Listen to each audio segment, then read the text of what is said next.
Another typical electrical drawing that you'll come across when you're working with AutoCAD Electrical is what they call a logic ladder drawing. Normally associated with the American JIC electrical standards and normally drawn in imperial units because obviously it's working in America where they tend to use imperial units for most of their CAD drawings. Working files wise, I'm in Demo 05 project in the project manager, but this time I've got the drawing Demo 04 open. So what I've got here is a typical logic ladder drawing.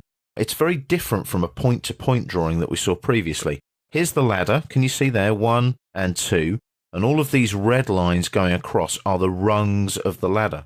And what you do there is you join from one side of the ladder to the other.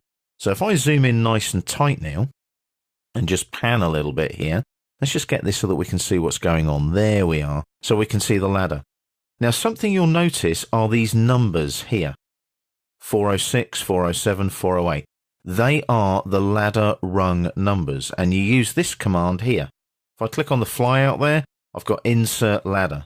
And what you do is you set up a special grid setup for ladders. You'll notice you've got XY grid setup and X zone setup. We'll cover those later, but those particular setups are important when you're setting up ladders in AutoCAD Electrical. So your ladder drawing, you're going from one side here, going all the way across to the other side. So you can see there, look, that's linking to safety relay number 1, safety relay number 2, and so on. If I zoom in a bit more though, you can see that the setup is very similar to a point-to-point schematic. So this is a logic ladder schematic, and you've got a point-to-point schematic. But all you're doing is laying out the circuitry in a different way. So you can see you've got things like switches, junction boxes, you've still got your wire numbers, you've still got your tags here. So I can select junction box 1, right-click there, I can edit the component if I want to. If I edit the component using that right-hand menu, there's the symbol name, it's a terminal, I can add, modify the properties and associations on the terminal, I can change the tag strip, the location, and so on. I'm not going to, but I can go in and edit that information at any time. You must use the editing tools in AutoCAD Electrical though. This is all linked to the AutoCAD Electrical database, and you must use the tools provided. Don't just go in and use the AutoCAD text editing tools to change a wire number or a junction box number.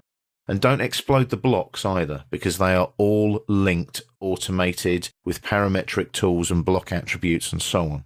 The whole idea of this is to make your life easier. You will make your life much more difficult if you explode things in a typical AutoCAD electrical drawing.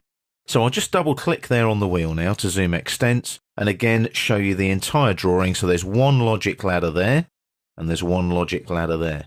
And you'll notice from the numbering, if I look at the bottom rung, that's at 418 and goes to 420. If I zoom out now, pan and zoom in here, there you go, there's 420 there, and it tells you that it starts at 418. So what you can do is you can split the ladders as well and number them accordingly. So I put one ladder in there and tell it to number from 401 right there, and then this one I'll tell it to start at 419. So it allows you to obviously work with these tools such as logic ladders by placing the components going across from one side of the ladder to the other as rungs. And the good thing is each rung is numbered. You have a reference. Point to point, you're literally drawing the circuit as you go from one point to the next point, using what they call connectors to link into the main wiring. So that's another typical AutoCAD electrical drawing, this time a logic ladder drawing.